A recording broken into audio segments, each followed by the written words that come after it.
Let's give an energetic and warm welcome to the one and only Himesh Madan.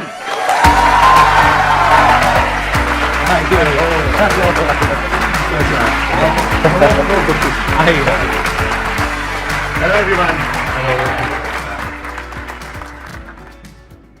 मैं पहले believe कर लूं this is happening in real. 100%. एक चीज मैं हमेशा कहनी चाहता था कि जब भी आपसे मिलूंगा, क्योंकि कहीं ना कहीं पता था एक दिन जरूर मिलूंगा, पता नहीं था सीधा स्टेज पे मिलूंगा। सो आई ऑलवेज फील, एंड मैंने एक वीडियो में ये बोला भी था कि बहुत बार ना ये कहा जाता है कि देश का यूथ जो है वो डिस्ट्रैक्टेड है, या यूथ को सिर्फ एंटरटेनमेंट चाहिए, सिर्फ वल्गर या कंटेंट देखना है, गाली देखनी है। और जब भी ऐसी कोई स्टेटमेंट कहीं डिस्कस होती है तो मैं एक ही नाम लेता हूं कि अगर आप जाके देखोगे संदीप महेश्वरी जी का चैनल, तो 2,30,00,000 लोगों ने वहां सब्सक्राइब दबाया है। वीडियो तो मच मोर लोग देखते हैं, जो बताता है कि अगर कोई शिद्दत से सेल्फलेस होकर सिखाने वाला हो तो हमारे देश का यूथ सीखना चाहता है। Right, exactly. एंड दूसरी बात जो मैं हमेशा आपसे कहना चाहता था वो ये है कि ये तो एक काउंटेड नंबर है ना, जो हम सब्सक्राइबर्स का नंबर या व्यूज का नंबर देखते हैं, ये काउंटेड है। लेकिन एक चीज जो कभी काउंट नहीं की जा सकती कि वो वीडियो कहां कहां जा रही है, कौन कौन देख रहे हैं, कितने लोग व्हाट्सएप फेसबुक पे देख रहे हैं, उसका तो एनालिटिक्स भी नहीं है हमारे पास। एक एक वीडियो से कितने लोग जो डिप्रेशन से बच जाते हैं, जो कोई सुसाइड करने की सोच रहा है, लेकिन इस तरह की वीडियोस उनको बचाती हैं। आपकी वीडियोस के नीचे कई ऐसे कमेंट्स होते हैं, किसी का करियर बन जाता है, राइट, लाइफ लॉन्ग उसके आने वाली जनरेशंस बदल जाती है, कोई एंटरप्रेन्योर बन जाता है आपकी बिजनेस सीरीज देख के, वो जॉब क्रिएटर बन गया है। कितनी बड़ी कंट्रीब्यूशन आपकी जीडीपी में है, इकोनॉमी में। मंत्रालय को बैठ के ना स्टैटिस्टिक्स देखने चाहिए। The kind of contribution you have done to GDP, that is amazing. Let's put our thank you so much, thank you so much, thank you so much. मैं भी यहाँ पे थोड़ा सा ऐड करता हूँ। आपकी प्रॉब्लम ये है कि प्रेजेंट मोमेंट में रहना है। प्रेजेंट मोमेंट में आप नहीं रह सकते हो। आपको क्या चाहिए? फ्यूचर में एक गोल चाहिए। अगर वो नहीं होगा तो पास्ट आपको घेर लेगा। There must be something to look up to, कि सुबह जब आप उठते हो तो ऐसा नहीं हो सकता कि आप उठे और प्रेजेंट मोमेंट में बस अपनी ब्रेथ को देखते चले जा रहे हो, खुश हो रहे हो, वाह वाह वाह वाह, I am alive, I am alive, नहीं, ऐसा नहीं होता है। तो आपको क्या चाहिए? जब सुबह उठे तो एक रीजन चाहिए उठने का और आज काम करने का। वो काम किसके अकॉर्डिंग होना चाहिए? फ्यूचर में जो आपका गोल है उसके अकॉर्डिंग। और उस गोल को भी आप ब्रेक डाउन कर सकते हैं छोटे छोटे पार्ट्स में। मे बी अगर 2 साल बाद का कोई गोल है, 5 साल बाद का कोई गोल है, तो उसको ब्रेक डाउन कर दो छोटे छोटे गोल्स में। मतलब कि अगले 1 महीने में क्या करना है, अगले 1 हफ्ते में क्या करना है, आज क्या करना है। तो जब आपको पता होगा ना आज क्या करना है, जैसे आज सुबह हमें यहां पर ये करना था, लेकिन ये नहीं पता था कि खड़े होकर के करना था, ये पता था कि बैठ करके करना था। इसका मतलब कुछ और तो नहीं निकल रहा। तो जो भी करना था उसके लिए हमको पता था, तो सुबह अपने आप ही नींद खुली और हम यहां पर आ गए।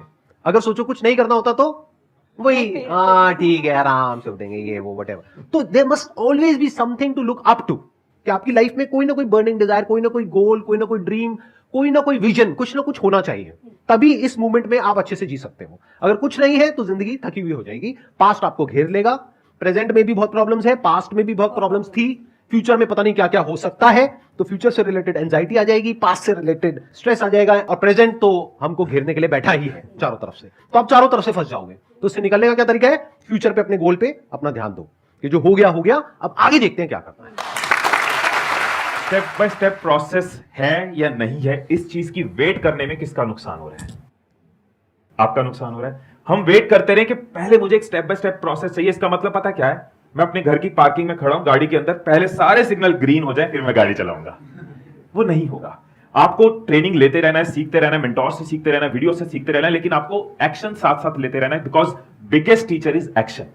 एमबीए चाय वाला यहाँ पे आए थे, उनकी वीडियो में ये चीज उन्होंने बहुत क्लियरली बताई थी कि पूरा रोड मैप नहीं था। उन्होंने फर्स्ट स्टेप देखा, फर्स्ट स्टेप लिया, अगला स्टेप मिलता गया। और मैक्सिमम वेंचर्स के साथ यही होता है। डे 1 पे किसी भी यूट्यूबर को नहीं पता था कि एक दिन यूट्यूब आएगा, वो तो कुछ और कर रहे थे, बट इंक्लाइन थे, कमिटेड थे, स्टेप लेते जा रहे थे। वो प्लेटफॉर्म को यूज करा जब वो प्लेटफॉर्म आया। तो जरूरी नहीं है कि आपके पास पूरा रास्ता क्लियर हो। आप पहला स्टेप अगर रेडी लगाना चाहते हो, पहला स्टेप अगर स्टॉल लगाना चाहते हो, पहला स्टेप किसी एग्जीबिशन में खड़े होना चाहते हो, वो करो। वहां से आपको मैक्सिमम क्लैरिटी मिलेगी। बाकी टीचिंग, लर्निंग, एजुकेशन तो नेवर एंडिंग प्रोसेस है। आप क्या करना चाहते हैं? फूड बिजनेस स्टार्ट करना है सर। फूड में क्या? फूड इज वेरी कुजीन के साथ स्टार्ट। Chinese cuisine. तो इसका स्टेप बाय स्टेप प्रोसेस है तो सही। सबसे पहला स्टेप है, पहले आपको अच्छी चाइनीज कुजीन बनानी सीखनी है, या कोई ऐसा पर्सन चाहिए जिसको अच्छी चाइनीज कुजीन बनानी आती हो, क्योंकि जब टेस्ट अच्छा होगा तभी तो बिकेगा। आइडियली तो ये है कि आपको खुद को आना चाहिए, नहीं तो आप हमेशा किसी ना किसी पे डिपेंड हो जाओगे। पता लगा आपने किसी पे डिपेंड होकर के एक बड़ा सा कहीं पे स्टोर खोल दिया है, छोटा सा भी कहीं पे खोल दिया, 4 दिन बाद उस बंदे ने बोला मैं तो जा रहा हूं। अब क्या करोगे वहां पर बैठ करके? आपने तो सारा पैसा लगा दिया, फंस गए ना। जो आपका प्रोडक्ट है उसको बनाना सीख सकते हैं, मोस्ट इंपॉर्टेंट। एक बार वो आपको अच्छा बनाना आ गया, अपने घर में सबको आपने खिलाया और उन्होंने उल्टी नहीं करी, मतलब उन्होंने कहा कि अच्छा है, आप समझ गए, वो झेल गए, तो फिर आप आगे बढ़ सकते हैं धीरे धीरे। सर मेरे को आता है। क्या आपको बहुत अच्छा बनाना आता है या मीडियोकर या एवरेज? सर मैं असिस्टेंट हायर करूंगा, क्योंकि अगर मैं खुद किचन में चला गया तो मैं बिजनेस को ऑटोमेट नहीं कर पाऊंगा। देखो, अब आप बहुत दूर की बातें सोच रहे हो, इतने बड़े बड़े भारी भारी वर्ड्स आपने सीख लिए हैं। ऑटोमेशन, डे वन से ऑटोमेशन के बारे में मत सोचो मेरे भाई साहब, और डे वन से इतनी बड़ी बातें मत करो, 5 करोड़ की, 10 करोड़ की। मेरा ये मानना है अभी आप सोचो सिर्फ महीने के 5,000 रुपए के बारे में। 5,000 जिस दिन कमा लिया ना, उस दिन 5,000 को 20,000 कैसे करना है ये सोचो, फिर 50,000 कैसे करना है ये सोचो, फिर 1 लाख कैसे करना है ये सोचो। अभी आप 5 करोड़ में फंसे रह गए ना, तो कभी 5,000 को टच नहीं कर पाओगे। वो 5 करोड़ हमेशा रहेगा, लेकिन माइंड में रहेगा। I have heard about the book of secret, the secret. तो उसमें सर मेजरली फोकस था लॉ अट्रैक्शन।